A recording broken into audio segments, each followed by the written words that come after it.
Assalamu alaikum viewers, welcome to Indus Nurses Preparation Academy. This is Zishan Ahmed. Today I am going to talk about SPSC past paper. तो हम जो past papers की series कर रहे हैं आज मेरे ख्याल में पार्ट 11 करने जा रहे हैं ओवरऑल, और 2015 का पेपर्स का पार्ट 4 करने जा रहे हैं। अगर आपने अब तक मेरा चैनल सब्सक्राइब नहीं किया तो चैनल को सब्सक्राइब करें, बेल आइकन को प्रेस करें ताकि हर न्यू आने वाली वीडियो आपको मिलती रहे। तो आइए स्टार्ट करते हैं। The ability of a microorganism to produce disease in a shorter period of time with very low dose even. एक जो है ये एबिलिटी पूछ रहा है माइक्रो ऑर्गेनिज्म की जो प्रोड्यूस डिजीज़ कर रही है। एक एबिलिटी है डिजीज़ प्रोड्यूस करने की, even short period of time में या लो डोज में भी। तो इस टर्म को क्या कहते हैं? इसको कहते हैं pathogenicity, ability of micro organism. अगर यहाँ पूछता the ability of a disease to strength the micro organism या able the micro organism for disease, तो फिर हम इसको टिक करते वायरुलेंस को। ठीक है। अगर पूछता एबिलिटी ऑफ डिजीज़, मतलब एक डिजीज़ में एबिलिटी है कि वो माइक्रो ऑर्गेनिज्म को स्ट्रेंथ करें, तो वो वायरुलेंस हो जाएगा। यहाँ पे एबिलिटी ऑफ माइक्रो ऑर्गेनिज्म की एबिलिटी पूछ रहा है कि उसमें डिजीज़ काज करने की एबिलिटी है, तो इसको पैथोजेनेसिटी कहते हैं। The common cause of vertigo except, common cause पूछ रहा है वर्टाइगो का सवाए एक के। ठीक है। तो वर्टाइगो जो होता है ये चक्कर आते हैं, और ये जो है इनर एयर में वेस्टिबुलो कोक्लर नर्व होती है, क्रेनियल नर्व नंबर 8 जो रिस्पॉन्सिबल होती है ये हमारी बॉडी के बैलेंस का और हियरिंग का। तो ये उसमें जब कोई मसला आता है तो फिर हमें चक्कर आने लगते हैं। वेस्टिबुलो कोक्लर क्रेनियल नर्व नंबर 8। ठीक है। आइए देखते हैं मेनियर्स डिजीज़। मेनियर्स डिजीज़ जो होती है ना, ये इनर ईयर का इन्फेक्शन है। ठीक है। इसमें भी वर्टाइगो होता है। लेब्रेंथाइटिस, ये भी इनर ईयर का इन्फेक्शन है, इसमें भी वर्टाइगो होगा क्योंकि वो इनर ईयर में तो होती है cranial nerve number 8। Acoustic neuroma होता है, एक्यूस्टिक न्यूरोमा। ये क्या होता है कि non cancerous benign tumour brain में होता है, जो इनर ईयर के थोड़ा जो है ना अंदर की तरफ ब्रेन में होता है, नॉन कैंसरस होता है। ये भी जो है वेस्टिबुलो कोक्लर नर्व को प्रेस थोड़ा सा करता है, जिस वजह से चक्कर आने लगते हैं। तो मेस्टोइडाइटिस, ये मेस्टोइड बोन कान के थोड़ा नीचे होता है, ये जो है इसका इन्फेक्शन हो जाता है। इसमें जो है ना वो नहीं होते वर्टाइगो। तो इसका राइट ऑप्शन है मेस्टोइडाइटिस। ठीक है। अच्छा, ये मैंने मेनियर्स डिजीज़ की तस्वीर डाली है। ये इनर ईयर है। ठीक है। यहाँ पे इन्फेक्शन होता है मेनियर्स डिजीज़ में इनर ईयर का। ठीक है। और जो है एक्यूस्टिक न्यूरोमा जो होता है, ये देखें, ये ब्रेन में नॉन कैंसरस बिनाइन ट्यूमर होता है। ये यहाँ पे ऑडियोटरी नर्व क्रॉस कर रही है, देखें, ये जो है ना ये फिर वेस्टिबुलो कोक्लर नर्व को प्रेस करता है। ये ट्यूमर पीछे पड़ा हुआ है, ये प्रेस करता है, जिस वजह से फिर चक्कर आते हैं। ठीक है। मतलब इसमें भी होता है, फेशियल वीकनेस होती है, डिजीनेस होती है एक्यूस्टिक न्यूरोमा में। और लेब्रेंथाइटिस भी, ये देखें, इनर ईयर का इन्फेक्शन है। ठीक है। ये इनर ईयर है, इन्फ्लामेशन है, जिस वजह से फिर वर्टाइगो होता है। ये मेस्टोइडाइटिस जो है ना, ये बोन है कान के बैक साइड में, इसमें इन्फ्लामेशन होता है। ये देखें, इसमें जब इन्फ्लामेशन होता है तो फिर इसमें वर्टाइगो नहीं होता। ठीक है ना। ये देखें, ये यहाँ पे इन्फेक्शन होता है, इसको मस्टाइडाइटिस कहते हैं। तो इसमें जो है वर्टाइगो नहीं होता। Question number 63, influenza pandemic occur after every 7-10 years, this kind of disease distribution in time is known as. Pandemic influenza जो है हर 7 या 10 साल बाद जो आता है, इस डिस्ट्रीब्यूशन डिजीज़ को क्या कहते हैं? Secular, short time influenza, short time fluctuation, cyclical trend, seasonal trend. ये सीजनल ट्रेंड है क्योंकि एवरी की बात कर रहा है ना, एवरी 7 to 10 ईयर, तो ये सीजन में आ जाएगा, एवरी की बात कर रहा है, ठीक है, सीजनल ट्रेंड है। Oxytocin is secreted by, oxytocin कहाँ से सीक्रेटेड होती है? एंटीरियर पिट्यूटरी से या पोस्टीरियर पिट्यूटरी से या थायराइड से या हाइपोथैलेमस से? तो हाइपोथैलेमस में तो प्रोड्यूस होती है, ठीक है, सीक्रेट नहीं होती, प्रोड्यूस होती है, ये याद रखना। अगर प्रोड्यूस पूछता है ऑक्सीटोसिन कहाँ होती है तो हाइपोथैलेमस में होती है, ठीक है। और जो है थायराइड, ये तो जो है ऑक्सीटोसिन रिलीज सीक्रेट या प्रोड्यूस नहीं करता है, इसका कोई रोल नहीं है, ये थायराइड हार्मोन रिलीज़ करता है। तो एंटीरियर और पोस्टीरियर को देख लेते हैं। तो ये मैंने तस्वीर डाली है, ये पिट्यूटरी ग्लैंड है, इसकी पोस्टीरियर और एंटीरियर पार्ट है, ठीक है। ये जो है एंटीरियर पिट्यूटरी है और ये पोस्टीरियर पिट्यूटरी है।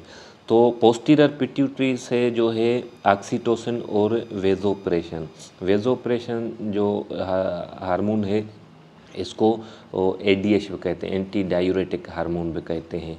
तो ये दोनों जो हार्मोन होते हैं पोस्टीरियर पिट्यूटरी वाले, ये सीक्रेट है, पोस्टीरियर पिट्यूटरी ग्लैंड करता है। ये दोनों प्रोड्यूस जो होते हैं ये हाइपोथैलेमस में प्रोड्यूस होते हैं, ठीक है। अगर प्रोड्यूस का पूछते हैं हाइपोथैलेमस, अगर सीक्रेशन का पूछते हैं तो वो posterior pituitary, PP, oxytocin plus vasopressin, ये दोनों याद कर लें।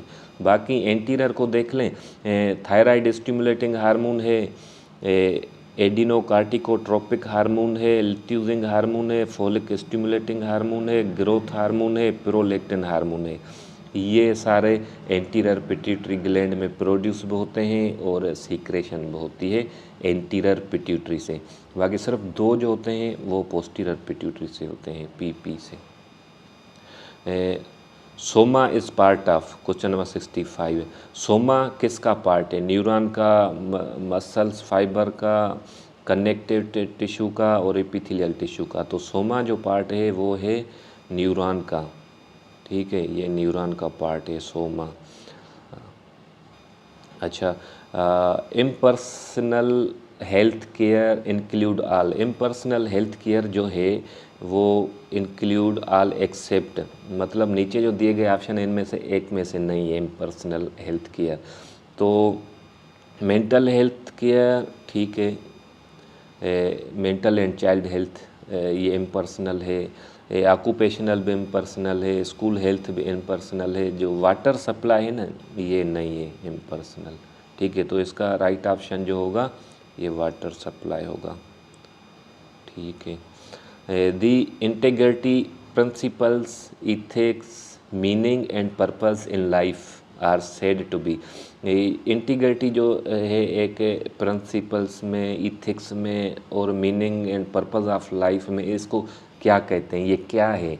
इसको जो है ना आर सेड टू बी, तो इसको क्या कहेंगे? फिज़िकल डायमेंशन में ये नहीं आता, ठीक है, ये इमोशनल डायमेंशन में भी नहीं आता, ठीक है।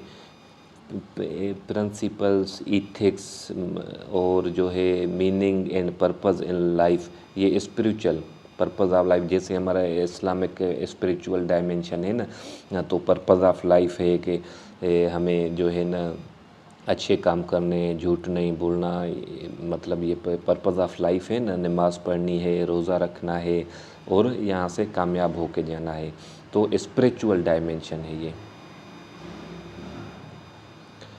Diabetes mellitus is caused by deficiency of, diabetes mellitus किस हार्मोन की डिफिशिएंसी की वजह से होती है? तो इंसुलिन, ठीक है।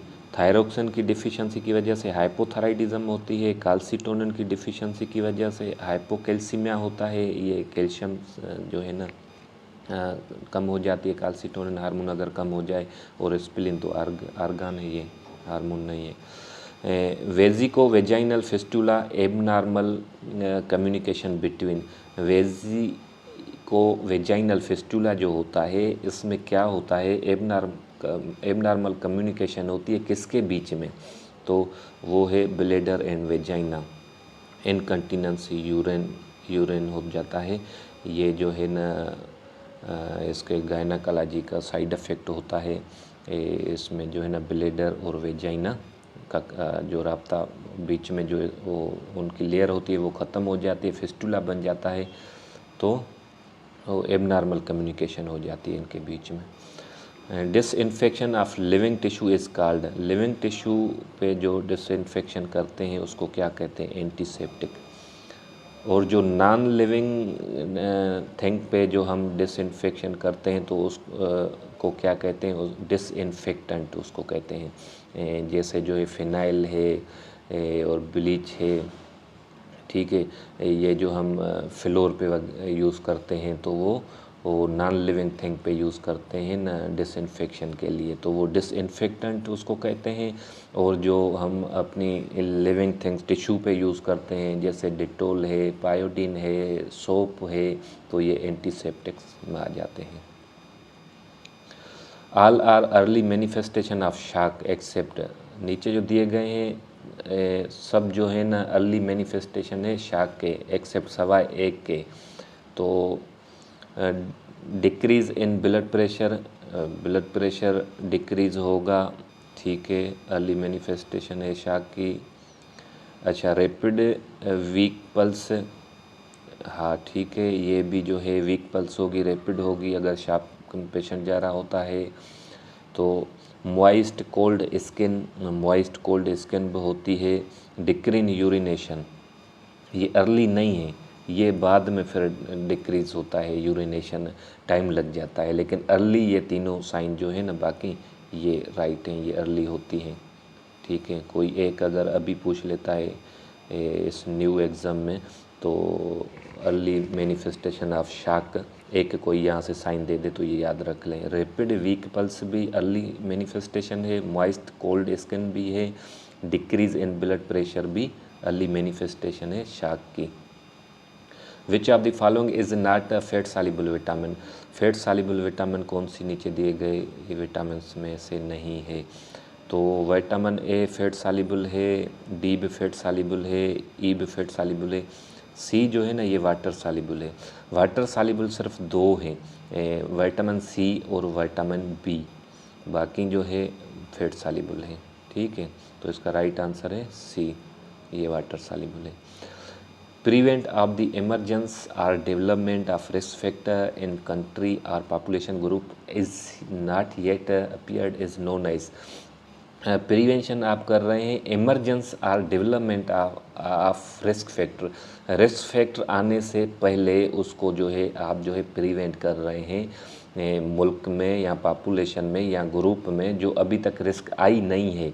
फॉर एग्ज़ाम्पल जैसे डिज़ीज़ का रिस्क फैक्टर स्मोकिंग है, तो स्मोकिंग से प्रिवेंशन के लिए हमने जो है प्राइस इंक्रीज़ कर दी, टैक्स बढ़ा दी, ये हमने बच्चों को जो है वो बड़ा चेक एंड बैलेंस रखा कि भाई स्मोकिंग नहीं करनी, ये हेल्थ के लिए डेंजरस है। तो ये जो प्रिवेंशन होती है ना, ये किस टाइप की प्रिवेंशन है, मतलब रिस्क फैक्टर आने से पहले जो आप प्रिकॉशंस करते हैं। या ओबेसिटी अभी आई नहीं है लेकिन हम जो है डाइट ऐसी ले रहे होते हैं कि जो है हम वेट ना हमारा इंक्रीज़ हो जाए, हम ओबेसिटी में न चले जाएं, तो ये जो है ये प्रिवेंशन जो होती है ये पूछ रहा है, तो ये प्राइमोर्डियल प्रिवेंशन होती है, ठीक है। रिस्क फैक्टर आने से पहले, रिस्क फैक्टर आ जाए और उसको जो है हम रोकने के लिए कि डिज़ीज़ ना हो, फिर हम प्राइमरी प्रिवेंशन करते हैं। जब डिज़ीज़ भी आ जाए फिर डिज़ीज़ को अर्ली डायग्नोज और अर्ली ट्रीटमेंट करने के लिए जो हम प्रिकॉशंस लेते हैं, जैसे स्क्रीनिंग करते हैं, अर्ली ट्रीटमेंट स्टार्ट करते हैं, वो सेकेंडरी प्रिवेंशन में आ जाता है। और अगर डिज़ीज़ भी आ जाए और डिज़ीज़ की स्टेज जो है वो एडवांस की तरफ भी चली जाए, फिर जो है हम टर्शरी प्रिवेंशन करते हैं, उसमें रिहेबिलिटेशन करते हैं। जैसे एमआई हो गया, कार्डियक मसल्स डैमेज हो गए, उसकी जो हम रीहेब कर रहे होते हैं वो टर्शरी प्रिवेंशन कर रहे होते हैं। फर्दर मेरी प्रिवेंशन लेवल ऑफ प्रिवेंशन पे वीडियो बनी हुई है, प्ले लिस्ट में पड़ी हुई है, अगर आप देखेंगे तो कॉन्सेप्ट क्लियर हो जाएगा। और इस पे विटामिन्स पे भी बनी हुई है, वो भी अगर आप देखेंगे प्ले लिस्ट में जाएंगे, Sindh public service commission crash course for nurses के नाम से फोल्डर पड़ा है, उसमें ये पड़े हुए हैं। अच्छा, purpose of purest water in nature is from, जो प्यूरेस्ट वाटर होता है नेचर उसकी जो है प्योर होती है, उस वाटर को क्या कहते हैं? लेक वाले वाटर तो प्यूरेस्ट नहीं होता, नेचर में स्प्रिंग वाला भी नहीं होता, वाल्स वाला भी नहीं होता। रेन जो बारिश वाला जो पानी होता है ना, वो नेचुरली प्योर होता है, नेचुरली। ठीक है।